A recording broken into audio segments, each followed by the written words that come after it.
Oh, there's something in my chest that I can't hide. When feelings get involved, I'm terrified. 'Cause I've been here before and said goodbye. Oh,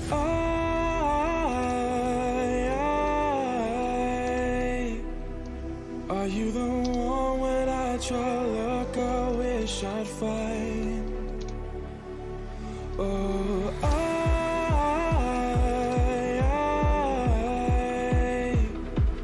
how can I love when I've been hurt 100 times?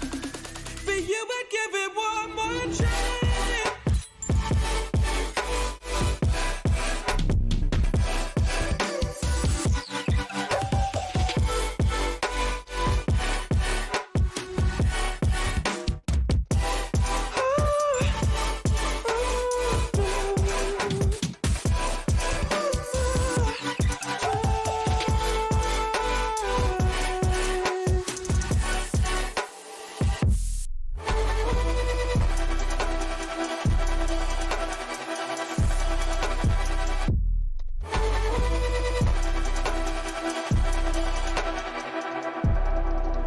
Turn away and wrestle with my doubts. Oh, I leave them all behind, but don't know how. Bury my head deep within the crowd, but I'm reaching for your hand to pull me out. Oh,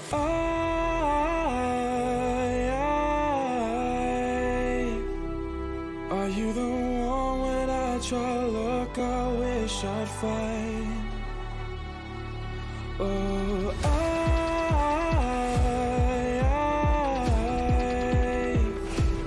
how can I love when I've been hurt 100 times?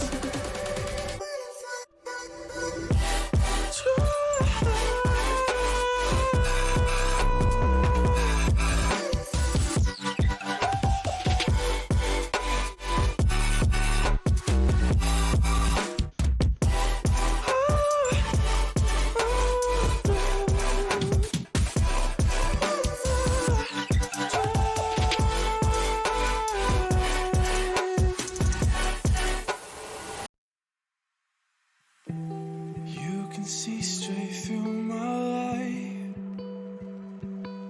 Oh, there's something in my chest that I can't hide. I will be right there. When feelings get involved, I'm terrified. 'Cause I've been here before and said goodbye. Oh,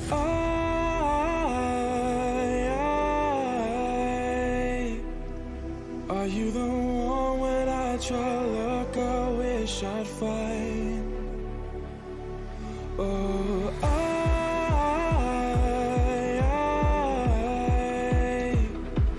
how can I love when I've been hurt 100 times? But you would give it one more chance.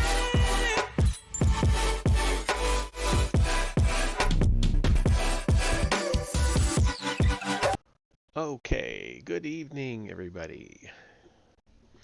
Time for some more Star Wars. The real Star Wars. Not the Disney Wars crap.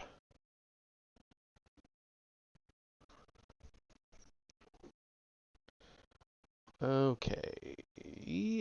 Alright, we're on chapter 19 of the novel Revan. And we're going to do our best. Why am I talking in the third person? I'm going to do my best to get through 3 chapters. Should be about 15-ish pages. So not too bad. And here we go. We're on chapter 19. Scourge typed in the access code to unlock the door leading to the underground holding cells built beneath Nyrus's stronghold. He didn't acknowledge the guards standing watch as he stepped through, and they made no move to stop him. He had passed the checkpoint hundreds of times, and they had stopped bothering with Murtaugh's official security protocols long ago. He descended the stairs to the dimly lit, dead-end hall at the bottom. There were 4 doors, 2 on either side. Beside each door was a monitor, showing a holovid of what was happening inside each cell. 3 of the cells were empty.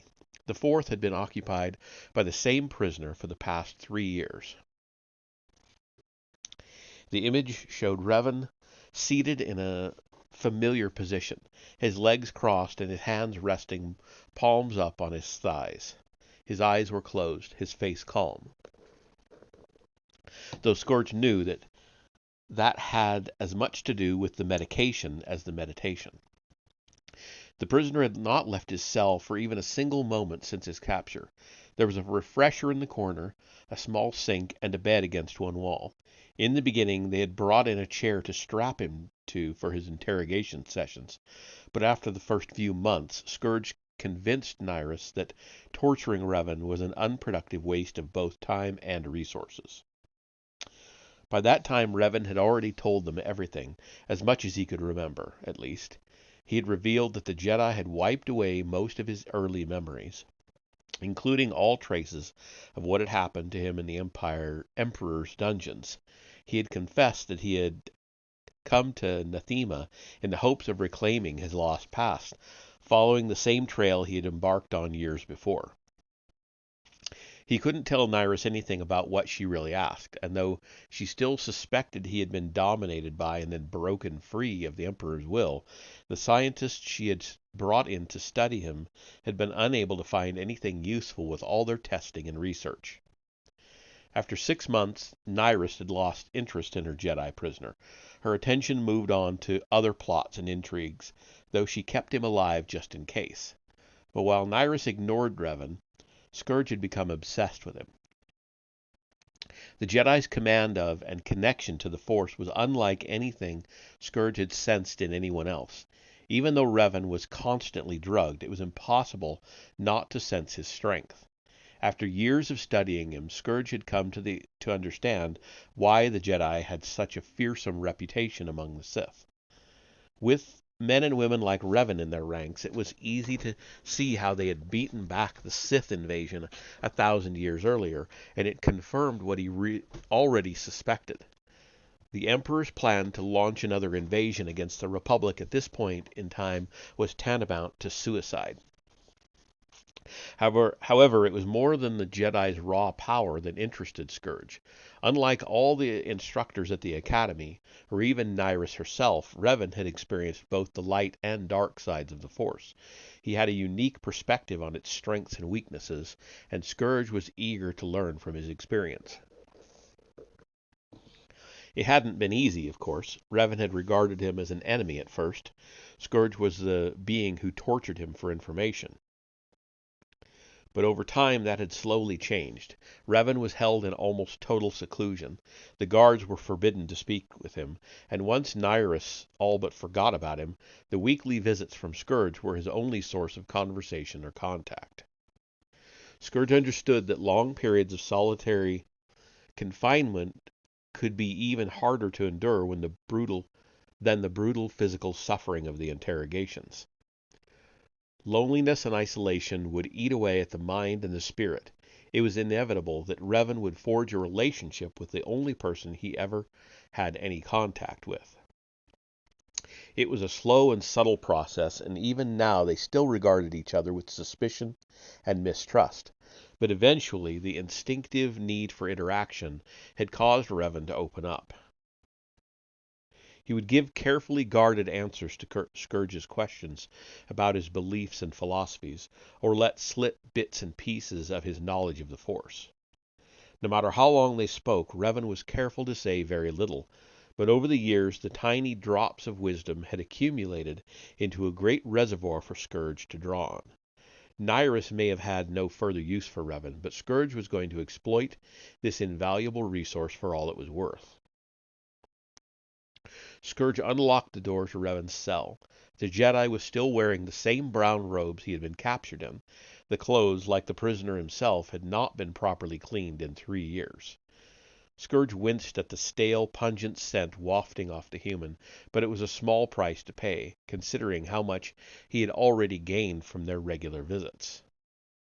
"Revan," he said, noting that the prisoner's eyes were still closed, "I wish to speak with you." Revan opened his eyes as if responding to the Sith's voice, though in truth he had sensed his approach from the moment he began to descend the staircase. It was difficult to draw upon the Force through the veil of mind-altering chemicals in his system, but over the years he had learned a handful of tricks. Though they had spoken hundreds of times, the Siths had never told Revan his name, but not that it mattered. To Revan he was nothing more than a tool, his one hope of ever getting out of the cell alive. In the first few months he had hoped that someone would come for him, Canderous or T3M4 or maybe even Bastila, drawn to him by the Force, but as time passed, his drug-addled brain finally realized he was truly alone. He had tried reaching out to Bastila with the Force, but the drugs and the vast distance of an entire galaxy must have stopped her from sensing his need. He had almost given up once he realized there would be no rescue. His situation seemed hopeless, and then his muddled mind seized on the Sith interrogator. It was clear the red-skinned being was subservient to the withered hag who had been present during the early interrogations. It was also obvious that he was more than just a thug hired to torture information out of prisoners. Revan had sensed the Force in him. He had incredible potential. Fortunately for Revan, he was also arrogant, overconfident, and ambitious. Over the course of many months, Revan fed that ambition with tiny crumbs meant to draw the Sith Lord in. He spoke of his past, knowing his triumphs over Malak and other powerful individuals would feed the young Sith's desire to rise above his current station. Revan also made a point of bringing up the Force regularly. He had once served the dark side and understood its insatiable lust for power. The chance to learn anything new about the Force, was a temptation the Sith could not resist. He was willing to give the Sith glimpses of his wisdom because with each conversation he learned a little bit more about his captors. The interrogator was careful. He tried to reveal as little of himself and the world outside the cell as possible, but over many months and hundreds of conversations, it was inevitable some things would slip. To facilitate the process, Revan had carefully forged a relationship with the anonymous Sith, establishing a familiar rapport that made it easier for the Sith to unknowingly open up about himself, even as he thought he was using Revan. His efforts had been well rewarded. Over the past 3 years, he had learned much about the Sith society the Republic believed to be extinct. He knew they were ruled by an emperor. He knew they controlled hundreds of worlds. About a year earlier, he had learned the name of the female who had overseen the first few interrogations. Her name was Nyrus, and she was one of the Emperor's hand-picked advisors. At one point, his captor had let slip that the Emperor was secretly planning an invasion against the Republic. More important, he had revealed that he and Nyrus, along with many other Sith, were determined to stop him. Revan had seized on that shared goal, and for the past few months he had been playing on it at every opportunity. It all might be futile. All his efforts might amount to nothing more than a game he was playing merely to help pass the endless hours of his incarceration. But if there was a chance, however small, that he could somehow use this knowledge to break free of his prison, he intended to take it.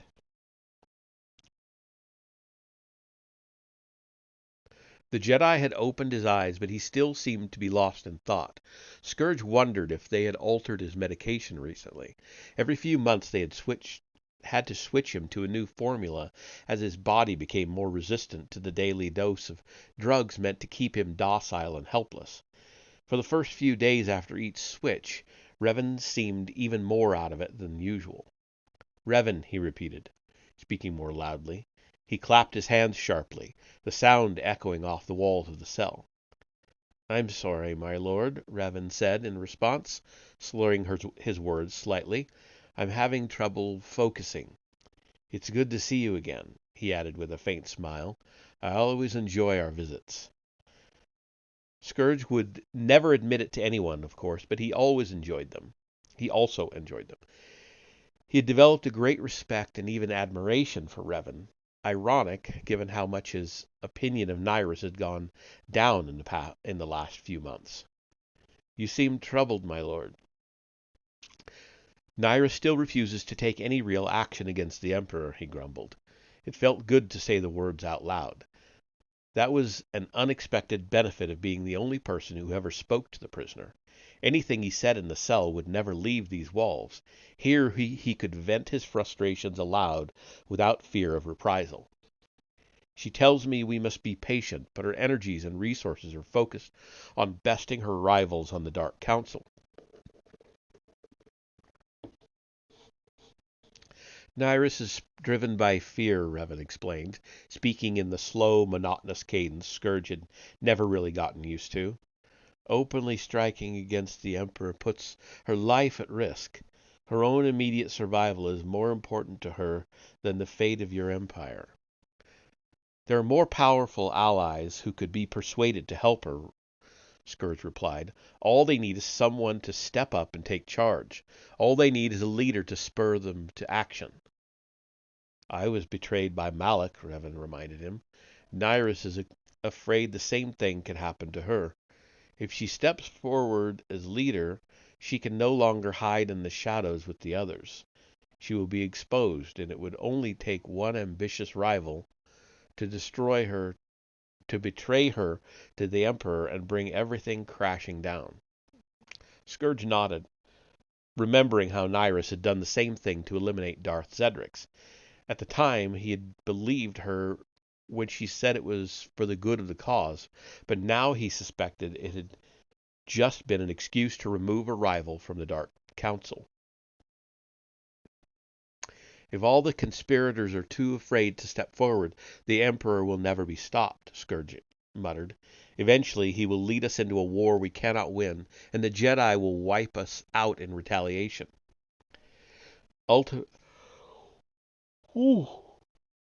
Excuse me, that came on suddenly. Ultimately, doing nothing is the most dangerous choice of all. Nyrus blinds herself to that truth. That is the way of the dark side, Revan said. Those who follow it are driven by fear and ambition. They are too selfish to see that great victories often require sacrifice. Scourge grimaced. Sometimes he grew tired of Revan's preaching against the dark side. In this case, however, the Jedi was at least partially correct. Nyrus wouldn't think twice about sacrificing an ally or a follower, but she would never consider sacrificing herself. Revan, on the other hand, had journeyed across the galaxy in the face of unknown dangers because he thought there might be something that threatened his beloved Republic. He had put himself in harm's way for something he believed in. A year earlier, Scourge would have laughed at his foolishness. After all, what had Revan accomplished besides becoming a prisoner? Now, however, he understood that though the Jedi had failed, at least he had made the effort. At least he had a chance to succeed. Nyrus, it seemed, wasn't even going to make the attempt. She had failed to stop the Emperor before she had even begun. You need to find another ally in your cause, Revan said. Someone powerful, but who is not caught up in the politics of the North. Where the fuck did I get North? Not caught up in the politics of the Dark Council. Scourge laughed out loud at what Revan was clearly implying. You must be growing desperate if you think you can talk me into helping you escape.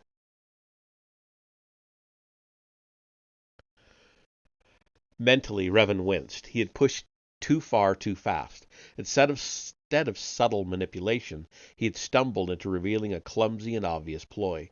He never would have made such a foolish mistake if his mind was clear. But he thought it might still be possible to salvage the situation.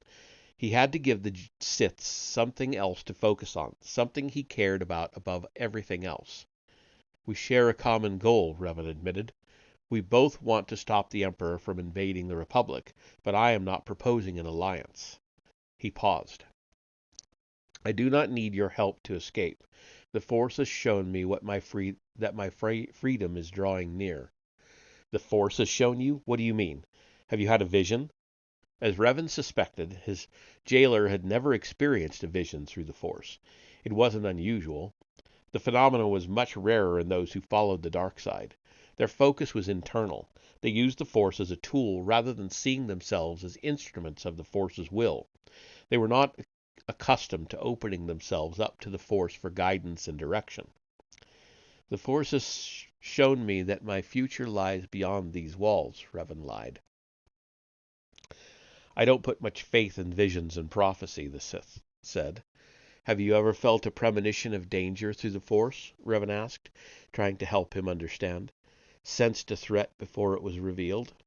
Of course. The visions are merely an extrapolation of this. The Force flows across both space and time. It links the past, present, and future. It is said that Nagasato had visions of the Sith crushing the Republic during the Great Hyperspace War, Scourge countered. We both know that never came to pass. The future is always in motion. The Force grants us visions that show us only one of many possible outcomes. Then what use are they? They can guide our actions, give us direction. They can show us a path we wish to follow, or one we can try to avoid. Like the vision that brought you here, Scourge asked. The dream of Droman Kaas and its storm-covered sky. That was a memory, not a vision, Revan reminded him, but the Force does sometimes speak to us through our dreams. And what does your vision show you? How do you make your great escape from this dungeon? Revan chose his next words carefully, his dulled wits sensing an opportunity. He knew his best chance, perhaps his only chance, of escape was with the Sith's help, but he could not be the one to suggest the alliance. The Sith Lord had to think it was his idea. That was why he had fabricated the lie about the vision, to draw attention away from his clumsy efforts to convince the Sith to help him. What is wrong with me all of a sudden? Convince the Sith to help him. Now, however, he had an opportunity to plant a seed. You will understand in time, he said cryptically, knowing the other would dwell on the hidden meaning behind his words. The Sith was already obsessed with him. He hungered to tap into Revan's understanding of the Force, and the Jedi knew he dominated the red-skinned being's conscious and unconscious thoughts. It would only be natural for Revan to sometimes be the subject of the Sith Lord's dreams. Hopefully the Sith would come to believe that his ordinary dreams were actually visions granted by the Force. If all went well, he would come to believe there was a greater power trying to draw them together. He might decide of his own accord that Revan was the key to defeating the Emperor, spurring him to help the Jedi escape. It was a long shot, but Revan had nothing else to hope for. I have no wish to play your game, Sith snapped, annoyed by the enigmatic response. He turned on the heel of his boot without saying a word and marched out of the cell, sealing the door behind him. Revan knew from experience it would be at least a week before he returned. The abrupt ending to their conversation and the impending prolonged absence were intended as punishment. His interrogator had long ago replaced physical torture with the supposed mental anguish of isolation. For most prisoners, this would have been an effective tool, but Revan was able to endure the long periods alone by meditating on the Force. At times like these, he would try to reach out to Bastila, hoping at least to let her know he was still alive. He opened himself up to the Force. As it flowed through him, images of the woman he loved danced through his head, and then suddenly they were gone, replaced by the amorphous face of another. Mitra, Revan gasped as the features shifted sharply into focus. They held for an instant, and then vanished. Revan knew this was more than some mere recollection of a lost friend. It had been too intense and powerful to be a memory. It was almost as if in describing the nature of Force visions to the Sith, he had triggered one of his own. Though it had lasted only a second, the meaning was abundantly clear. Mitra was coming to rescue him. And that's the end of chapter 19. So, getting into 20. I'm going to take a quick pause. I normally don't in my readings, but I will today. And I'll be right back.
All right, getting back to it.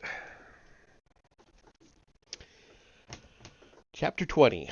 Mitra fought to keep the Ebon Hawk steady on its descent through the fierce storms raging on the skies above Kas City spaceport. She knew the storm-ravaged world had to be the world Candace had spoken of, the one Revan had seen in his dreams. The dark side was powerful here. It was strong enough to send a shiver down her spine, but the sensation was infinitely better than the awful nothingness of Nathema. As she brought the ship in to land, she knew with a sudden and unshakable certainty that Revan was somewhere on this world. "He's here, T3," she informed her companion, trying to contain her excitement. "I can feel it." The droid beeped eagerly. "It won't be that easy," she replied. "I'll need to scout around a bit, get a feel for this world." The droid whistled apprehensively. "Just stay close and follow my lead," she told him. "We'll be fine." A few minutes later, she had successfully settled the Hawk on one of the spaceport's many landing pads. "Nobody here knows I'm a Jedi," she reminded her astromech companion, just before they descended the boarding ramp. "Let's try to keep it that way." Her lightsaber was tucked safely out of sight, and she had changed from her brown robes into black pants and a sleeveless red top. It was unlikely anyone here would recognize the traditional outfit of the Jedi Order, but she wasn't taking any chances. A customs official was waiting for them outside the ship, a middle-aged human female. The fact that humans could hold official government positions was a good sign. They were obviously common enough on Dromund Kaas that she wouldn't automatically draw attention here because of her species. "Your vessel is unregistered," the woman told her in Basic, her voice simultaneously accusing and bored. "You'll have to come with me." Mitra wasn't surprised to be greeted in the familiar language. The Sith had once been an empire controlling multiple worlds, cultures, and societies. Naturally, they would fall back on a common language, and Basic was by far the simplest and most widespread choice. I like to keep my comings and goings off the record," she replied. "That can be arranged," the woman said, with a quick glance to make sure there was nobody within earshot. "Naturally, we charge a fee for that kind of premium service." Mitra had no idea what kind of currency was used on Dromund Kaas, but she highly doubted they'd take Republic credits. "I converted my funds into something a little easier to carry," she explained, holding up a small but perfectly cut diamond. The customs official's eyes lit up as she stared at the valuable gemstone. "If you keep my arrival off the record, I'll make sure you're rewarded once I turn these into something a little easier to spend," Mitra promised. The woman's eyes narrowed suspiciously. "I have strict payment up front policy," she said. "Maybe you could make an exception this one time, seeing as how we're both human," Mitra suggested, reaching out with the Force to give the woman's psyche a gentle nudge. "I guess I could make an exception this one time," the woman said with an affable shrug, "seeing as how we're both human." "I knew we could work something out," Mitra replied with a smile. "Now, I don't suppose you'd know the name of someone in the city who'd give me a fair price for my stones." "Larvit's your best bet," the woman told her. "He drives a hard bargain, but he won't try to cheat you. Let me give you the directions." Mitra decided to walk to Larvit's store rather than hire a speeder. Wandering the streets of Kaas City on foot would give her a better feel for the planet and its people, making it easier to fit in. The population seemed to be primarily made up of the red-skinned Sith and humans, all dressed in standardized uniforms or military garb. She noticed a handful of Zabrek and Twi'leks. Unlike the Sith and humans, they did not wear uniforms, and without exception they were all fitted with shock collars. With a start, Mitra realized that the unfortunate slaves were likely descended from prisoners who had been taken by the Sith 1,000 years earlier during the Great Hyperspace War. The directions the customs official had given her were simple, and she found her destination without any trouble. From the outside, Larvit's shop didn't look like the kind of place one would choose to conduct illegal business. It was situated in the middle of the street, and its window boasted the same official government seal she had noticed on virtually every building she'd passed along the way. She stepped into Larvet's store and made a quick evaluation of her surroundings. It looked like a cross between a pawn shop and a supply post. The tall, gray-haired man behind the counter was wearing a red shirt and black pants, both freshly pressed. On his left shoulder were several bars that probably represented some kind of military rank, and the left breast pocket was emblazoned with the same symbol that adorned his window. Mitra had expected to find herself in a shady black market operation, but clearly she was in some kind of official government-controlled business. Still, she had nowhere else to go, so she marched straight up to the gray-haired man and dumped a handful of gems on the counter. "Please present your Imperial identification card," he started to say, but the routine greeting died in his mouth when he saw the small fortune scattered across his countertop. His eyes went wide, first with greed and then with fear. Leaping from behind the counter, he rushed to the front door of the shop and quickly closed and locked the door. "What do you think you're doing?" he demanded in a low voice, peering through the window to see if anyone had noticed his sudden dash across the store. Mitra slowly brought her right hand up to the lightsaber hidden at her belt.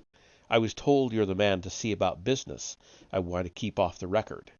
I am," Laveret assured her, regaining some of his composure. "But you can't just toss your stuff out on the counter for anyone to see.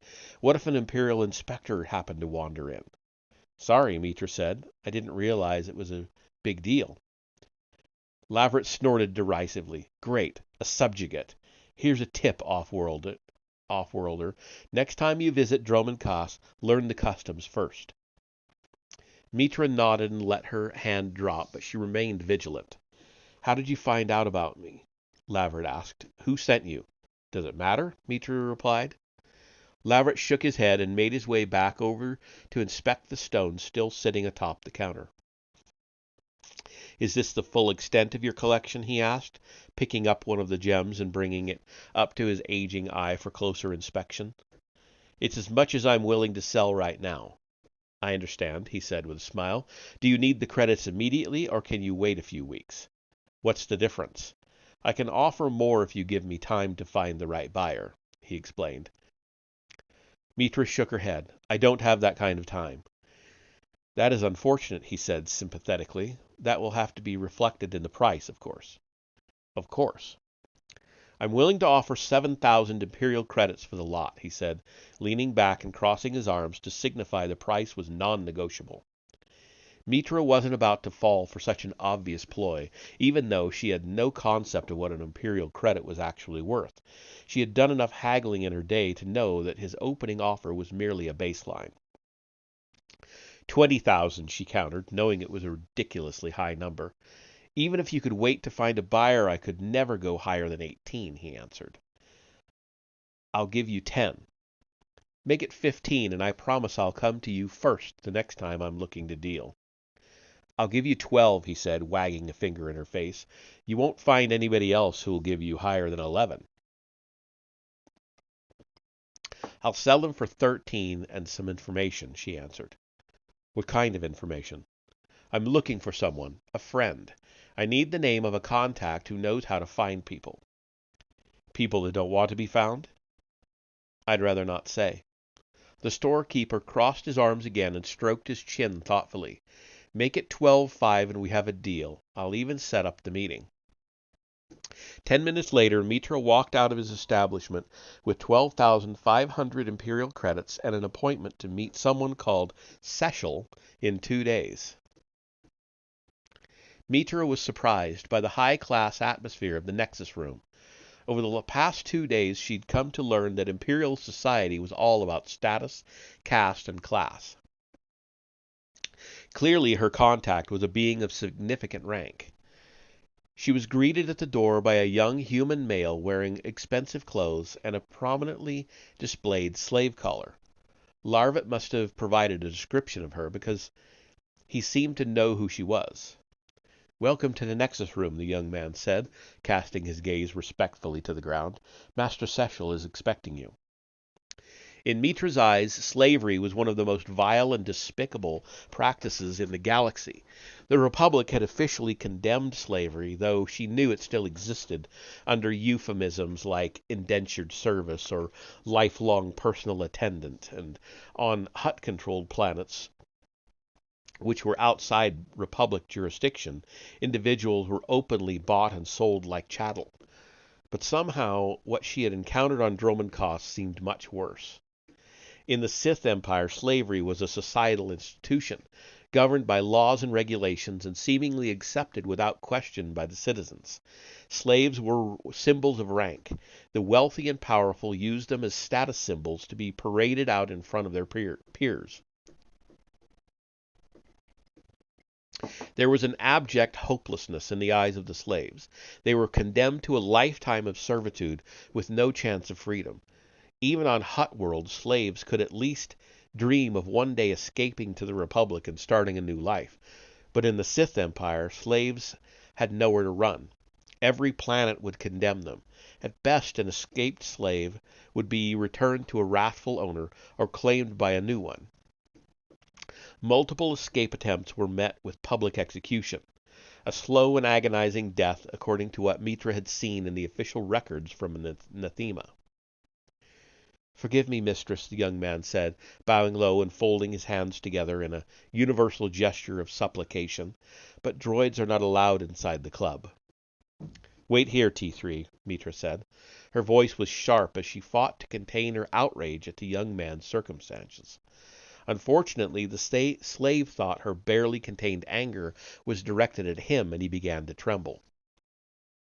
She could see the terror in his eyes, and she could only imagine what punishments he would be subjected to if he offended a guest of the club.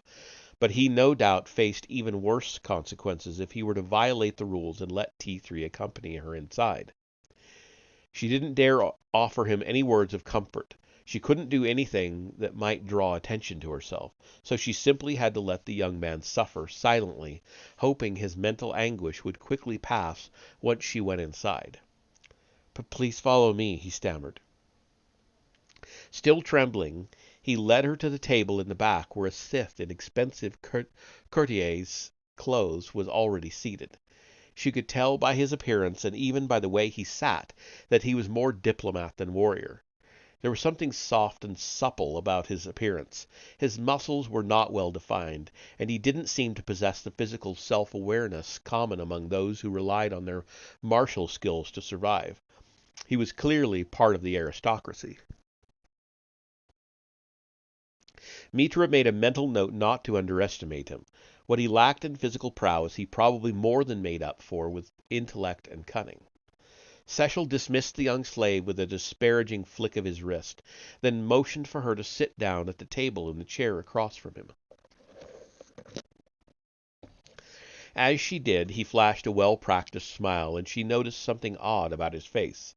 In addition to their red skin, the Sith were marked by fleshy tendrils that dangled from cheeks and chin. On Cecil, 2 of the tendrils were disfigured stumps. It appeared as if they might have been cut off. She pulled her focus away from his cheeks and up to his eyes, lest he catch her staring at his deformity. "Larvet tells me you are looking for someone," Cecil said, jumping right to the matter at hand. "He said you could help me find him," Mitra replied. For the right price, I can find almost anyone," Cecil assured her, "and I happen to know you have more than ample funds to cover my costs." "I see Larvet does not believe in discretion when it comes to discussing business matters," Mitra grumbled. "If you didn't want him to discuss the terms of your deal, you should have negotiated that into the price," Cecil replied. "Shall I assume you want our discussions to remain private?" Mitra nodded, wondering how much of a premium that would be. "Tell me about the person you are looking for." "I'm looking for a Sith." Mitra wasn't foolish enough to admit she was looking for Revan, without knowing who had taken him or why. Even bringing him up would be too great a risk. Thanks to T3's holo recording, however, she knew that the Sith who had captured him looked like. Hopefully, if she could find his abductor, he might lead her to Revan. Does this Sith have a name? He probably does, but I don't know what it is. Ah, progress, Sechel said, clapping his hands together and rubbing them in anticipation.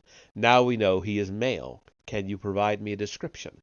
I can do better than that, she answered, pulling a personal holoprojector from one of her pockets.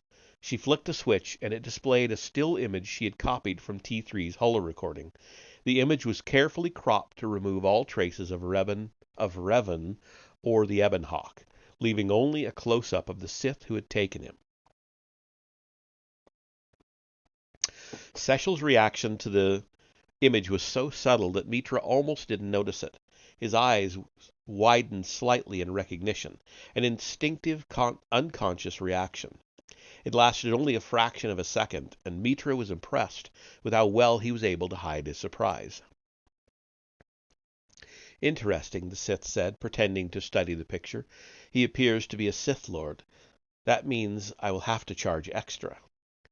There was no doubt in Mitra's mind that Sechel knew exactly who the Sith Lord was, but she thought there was more benefit to playing along than calling him on his lie.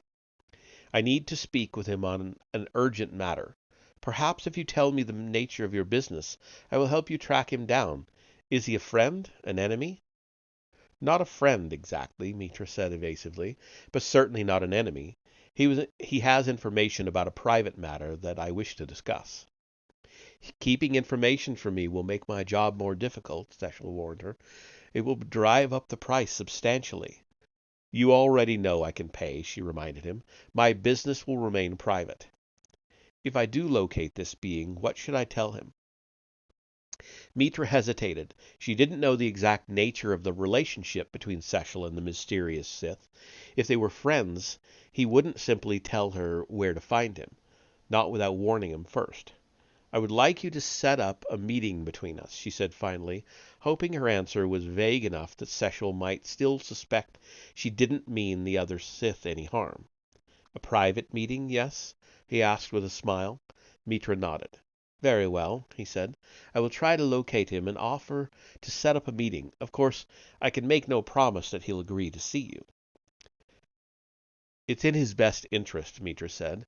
I'm sure you can be very convincing. Certainly, but that does cost extra. That also costs extra. Mitra sighed wearily. How much? 5,000 credits. Sechel proved to be a much shrewder negotiator than Larvit. He knew he had all the leverage. In the end, they settled on 4,000 credits, much closer to his opening offer than Mitra had originally intended. She rose to leave the table, then was hit by a sudden inspiration. How much to purchase the slave at the door, she asked. If she could buy the young man, she could give him his freedom. If you are interested in purchasing slaves, you'll find a much better selection in the city's central market, he assured her. I'm interested in him specifically, she said. Why? There was no mistaking the sudden suspicion in Sechel's voice, and Mitra knew she had misplayed her hand. I like his look, she said with a coy smile. You can hire his services by speaking with the concierge of the club, he said. That's something I'll have to look into, she said, her heart sinking as she realized she could do nothing for the young man now. Sechel wouldn't just forget about her unusual interest in an otherwise anonymous slave. If she did anything to help him win his freedom, it would certainly get back to Sechel, and she wouldn't risk blowing her cover. Would you like me to have him escort you out? Sechel offered. Thank you, she said, grinning lasciviously. The young man was summoned to the table, and she could feel his fear at being singled out by the woman he thought he had offended earlier. He didn't speak as he led her to the door, where T3 was waiting for them. It was our pleasure to serve you, mistress, he said, his voice cracking. Everything was satisfactory, she said, her voice dripping with disdain and contempt.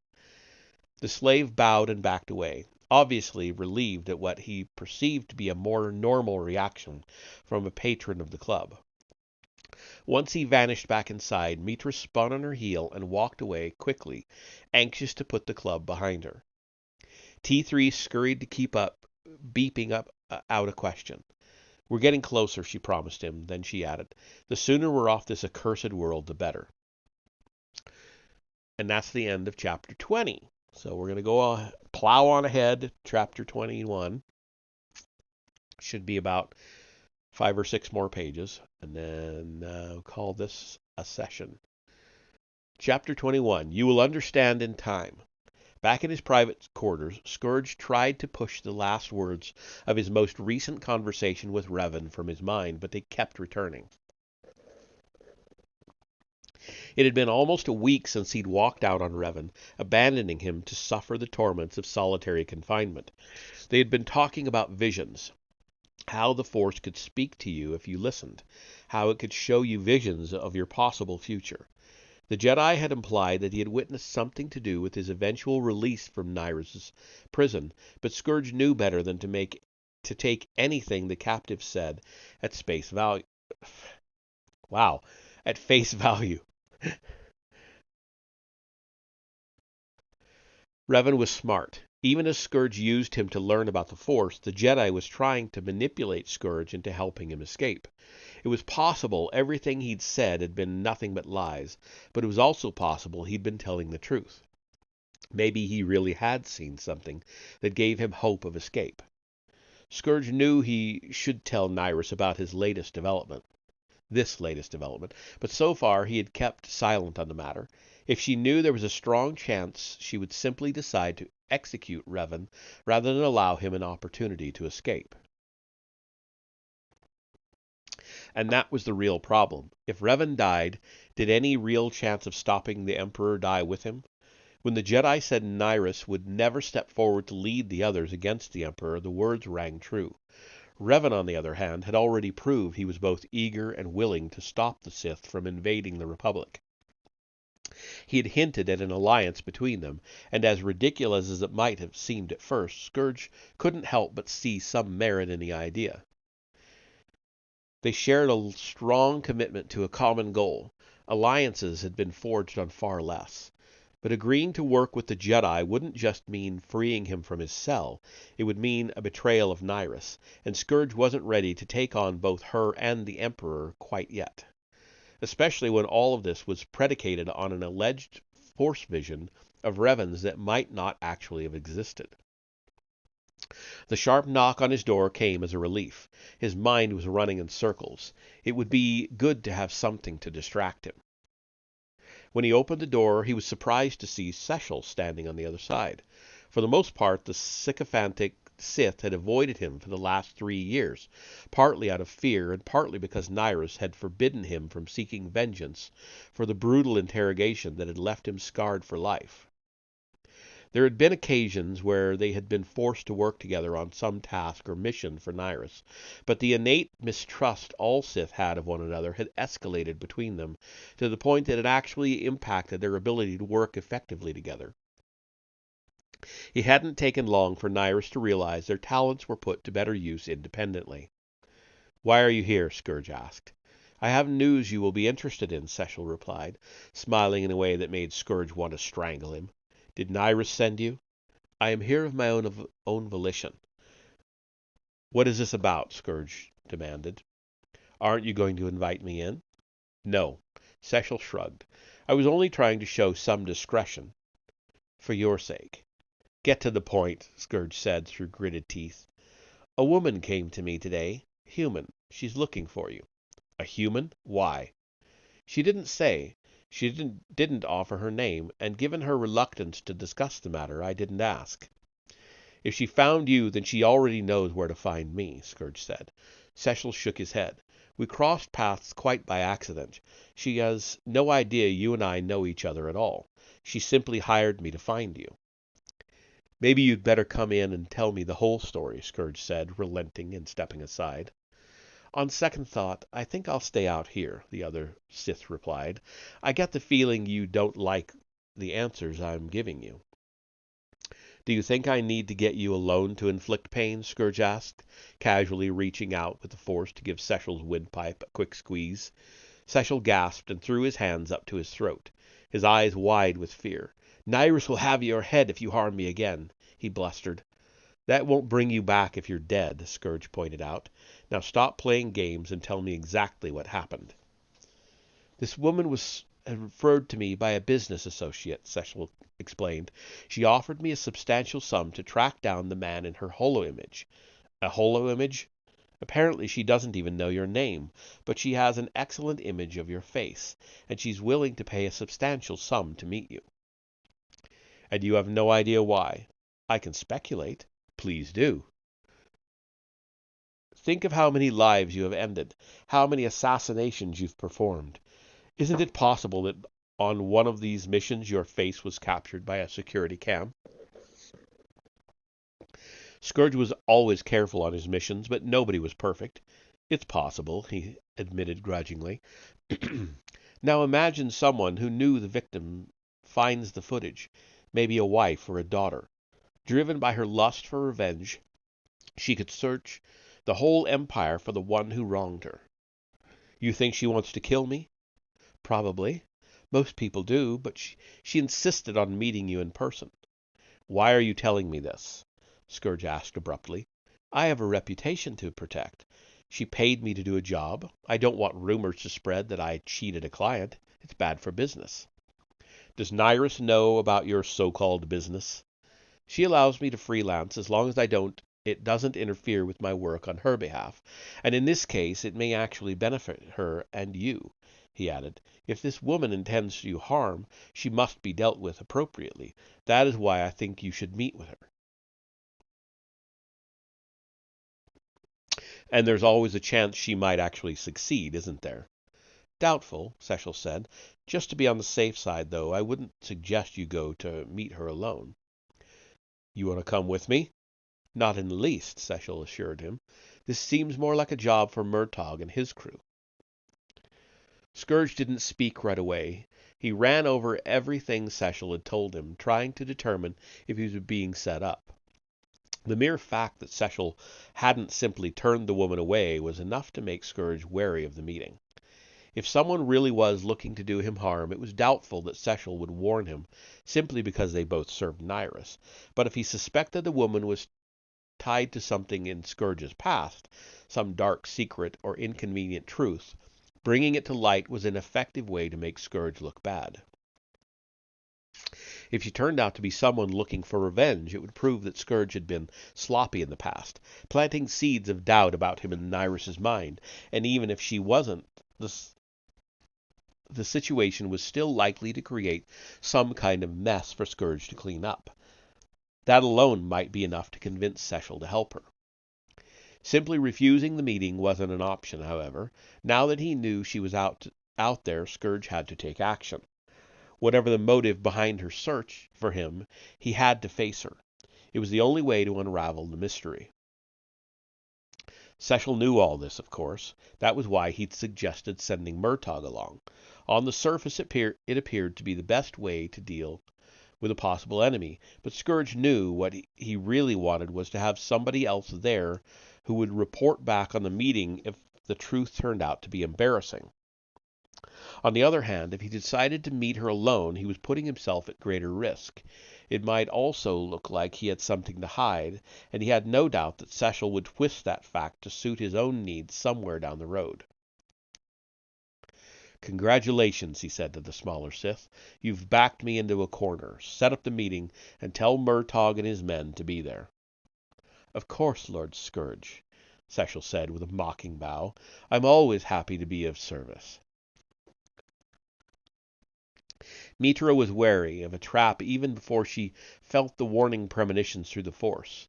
Sechel had given her a time and location for the meeting. He'd even told her the name of the man from the holovid, Lord Scourge, but she still didn't trust him. Arriving at the location only confirmed her suspicions. Sechel's instructions had led her to an isolated cave on the outskirts of the city, the perfect place for an ambush. A single speeder was parked in a clearing about 50 meters away from the entrance, evidence that somebody else was already there. It was possible the Sith had come alone, but Mitra estimated the vehicle could hold as many as 6 adult humanoids. There was also the possibility that other speeders had been hidden nearby, meaning she had no idea how many might be waiting for her inside the cave. T3M4 obviously shared her concerns. The droid twittered nervously as she brought the speeder in for a landing on a patch of bare dirt near the other speeder. I know, she muttered, but this is the only lead we've got. She climbed out of the speeder and extended the small cargo ramp so T3 could exit as well. The mouth of the cave loomed before them, black and forbidding. Earlier, she had discussed several dozen strategies with T3, laying out contingency plans for the most common conceivable scenarios. Fortunately, their planning had included a potential ambush by enemies hiding under the cover of darkness. Operation Supernova is a go, she whispered. T3 beeped uncertainly. We'll give them every chance to surrender, she assured him, but we be ready for this to get ugly. Hopefully it won't come to that, she added. Maybe Lord Scourge is curious enough about why I'm here to hear me out before he tries anything. T3 didn't reply. She took it as a bad sign that he was suddenly speechless. Walking slowly, she entered the cave. It was too dark to see more than a meter in front of her, but she could sense several other beings inside, watching her approach. She assumed they were using night vision goggles. It was the only way for anyone's sight to pierce the darkness of the cave. I tried to act timid and unsure, a clueless victim walking heedlessly into the waiting trap. The more vulnerable she appeared, the closer they'd let her advance before taking any action. Stay close, T3, she whispered, keeping her voice low so only he could hear her. Is anybody there? She called out, making her voice tremble slightly. She took another seemingly cautious step forward. Hello? Is anyone there? Don't move, a voice shouted from the darkness. We have you surrounded. Lord Scourge, she called out, is that you? I only want to talk. Lie flat on the ground and put your hands behind your head, the voice ordered. If not, we open fire. Now, T3! The little droid turned his headlamp to full power. In the tight confines, it had the intensity of a small sun, easily illuminating the entire cave. The sudden flash of brightness also overloaded the night vision goggles of her adversaries, temporarily blinding them. It took Mitra less than a second to see and process the odds she was up against. 4 soldiers, 2 male and 2 female, each wearing heavy armor and carrying a blaster carbine, had taken up positions around the cave, forming a loose semicircle around their intended victim. A tall Sith stood in an alcove near the back corner of the cave. The 4 soldiers opened fire. Even blinded by the flash of T3's lamp, they were disciplined enough to react by unleashing a volley of blaster bolts at the last known location of their target. Unfortunately for them, Mitra's reactions were quicker than theirs. By the time the bolts hit home, Mitra was already on the move. She snapped off a quick back handspring to dodge the blaster fire, then reversed her direction with a flying leap toward the nearest assailant. Her lightsaber was already in her hand when she landed, and she plunged her blade through the vulnerable joint between the chest plate and right shoulder guard of the soldier's combat suit. Unlike his cortosis-laced armor, the man's flesh and bone provided almost no resistance to the lightsaber as it drove straight through his heart. As he fell to the ground, Mitra thrust her free hand out toward the next closest soldier, palm open. The woman flew backward, lifted off her feet, and hurtled across the cave by the force until she slammed into the rock face of the far wall. She slid to the ground, dead. The other 2 soldiers had ripped off their night vision goggles and opened fire again. Mitra deflected the bolts with her lightsaber. With their attention focused on the Jedi wreaking havoc in their ranks, the soldiers forgot about T3M4. The droid took full advantage of the situation, rolling forward until he was close enough to unleash a jet of flame from the short nozzle jutting out from the center of his torso. The flames engulfed the nearest soldier, As his dying shrieks momentarily distracted his companion, Mitra charged forward with a burst of speed to deliver a vicious, two-handed slash of her blade that cleaved through the plates of the woman's armor and bit deep into her chest. At last, Mitra turned to face the Sith. Now that she had a chance to focus her attention more closely, she recognized him from T3's holovid. Apparently, Lord Scourge had decided to show up after all. Curiously, he hadn't done anything to help the soldiers during the short and violent encounter. He hadn't tried to flee either. In fact, he hadn't seemed to have moved at all, other than to draw and ignite the crimson blade of his lightsaber. He held his weapon up in front of him in a standard defensive posture, staring at Mitra with a look of utter disbelief on his face. Wary of a trap, Mitra took a single step toward him. "You're a Jedi," he said, his words causing her to freeze in her tracks. What he said was true. He saw you. He knew. Mitra wasn't about to attack someone who didn't seem to want to do her any harm. That went against everything she believed in, but she wasn't going to let her guard down either. "What are you talking about?" she demanded. "You're here because of Revan," he said, his voice filled with wonder. "You've come to rescue him." "I'm impressed you figured it out so quickly," she admitted.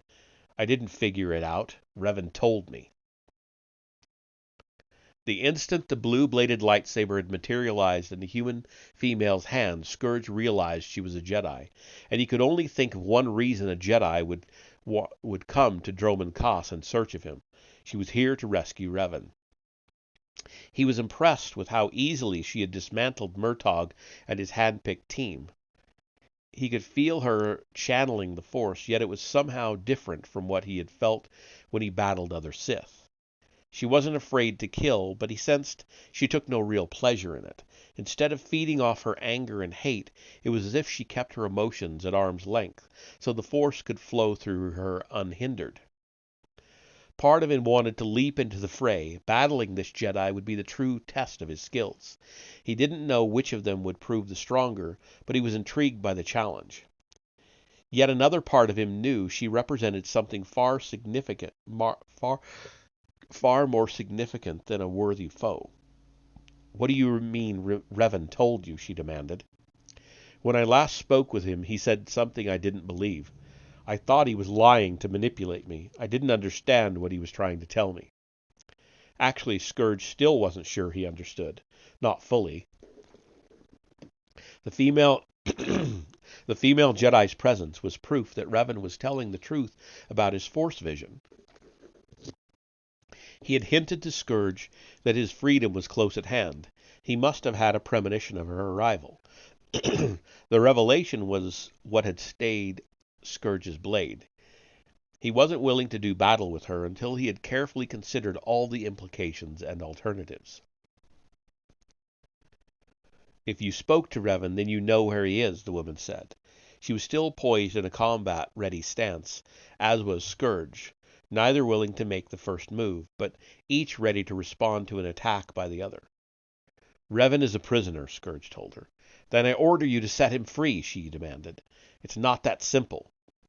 Nothing about this situation was simple. As he spoke to the Jedi, Scourge was still trying to understand why Revan had mentioned his vision to him at all. At the time, he thought the prisoner was simply trying to manipulate him, to trick him into helping him escape. Now, however, it seemed as if Revan's words had been a warning, almost as if he knew Scourge would find himself in this situation. It made no sense to give any kind of warning to an enemy. However, if Revan believed that he and Scourge were destined to become allies, then his words did make sense. Was it possible he had seen a vision of Scourge working with him? It seemed to be the only answer that fit. He had sometimes sensed that Revan was trying to recruit him to his side. The feeling had been even stronger in the last conversation. He'd dismissed it as desperation to escape, but what if Revan knew the events he had foreseen were drawing near? What if he had witnessed this confrontation in the cave, and he had been trying to make Scourge understand that they had to become allies to stop the Emperor? "Tell me where Revan is," the woman said. "Tell me where he's being held and I will let you walk away." He realized his adversary was misinterpreting his reluctance to fight as fear. She was as confused about this as he was. Yet the more Scourge thought about it, the clearer it became. Nyrus would never move against the Emperor. He knew that now. He had come to accept that neither she nor any of the other Dark Council members who had plotted with her would ever actually dare to strike. If anyone was going to stop the Emperor from his mad invasion of the Republic, it would have to be Scourge. But he couldn't do it alone. "Come with me and I will take you and your droid to see Revan," he said, deactivating his blade. "He will tell you the truth." The Jedi wasn't so quick to lower her weapon. Her astromech droid rolled up to stand beside her, squawking loudly. "T3's right. I've already walked into one trap today," the Jedi answered.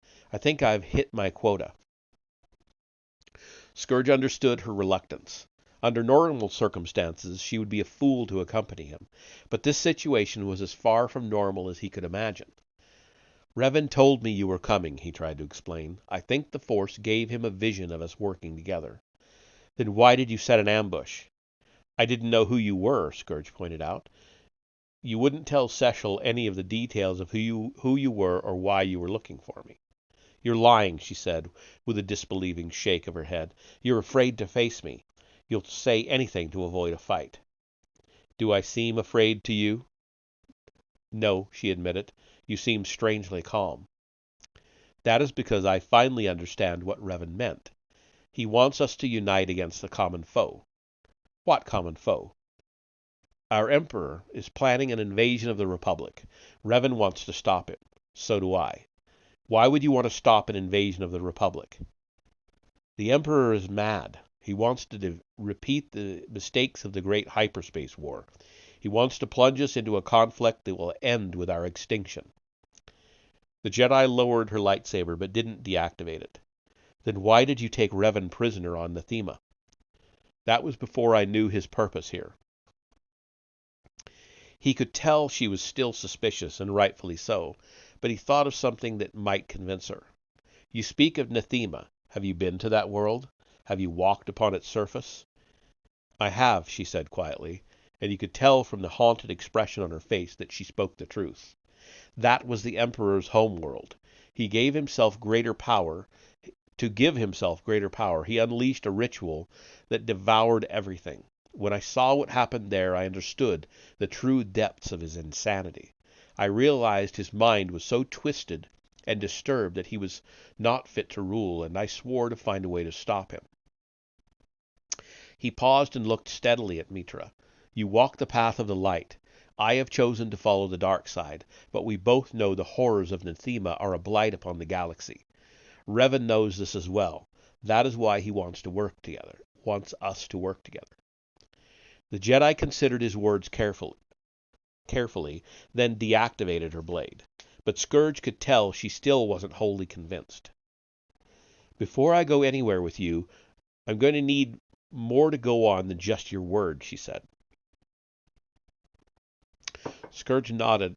Her caution was a good thing. If she'd believed him too easily, he would have had to question her judgment. "I can bring you proof," he told her. "Wait here, and I will return tomorrow." "How do I know you won't just come back with more reinforcements?" "You will sense me through the Force before I actually arrive. If I'm not alone, you will have plenty of time to make your escape." "What about Revan?" the Jedi asked. "He is safe for the moment," Scourge assured her, "but I cannot free him without help."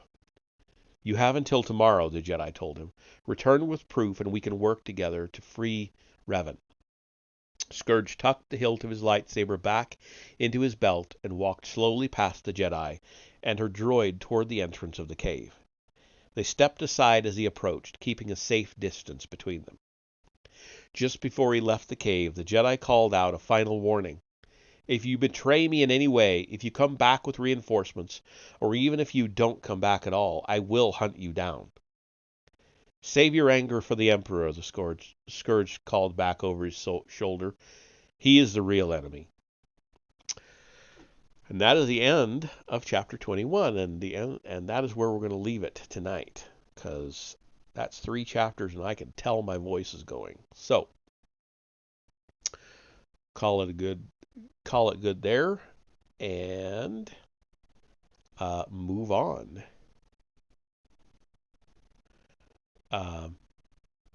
Yeah, I'm not sure if I will game or not. Maybe, maybe not. I'll decide in the next few minutes. Regardless, I'm done here.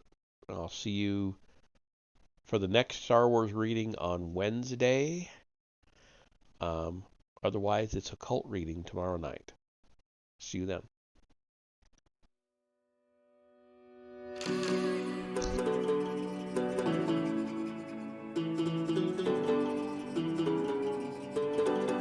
My heart is beating, and I know the reasons. Which one is broken and one is free? Because I have seen all along. I have known some part to play. I didn't have anything to say. Follow your heart, don't take anything leave behind. Someone will break. I left you my heart. What did you do? You used instead of used. You let me outside. Was my love was that? You have no answers. Don't know without you. Paradise alone.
You have no answers. Don't know without you. Paradise alone.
have no answers.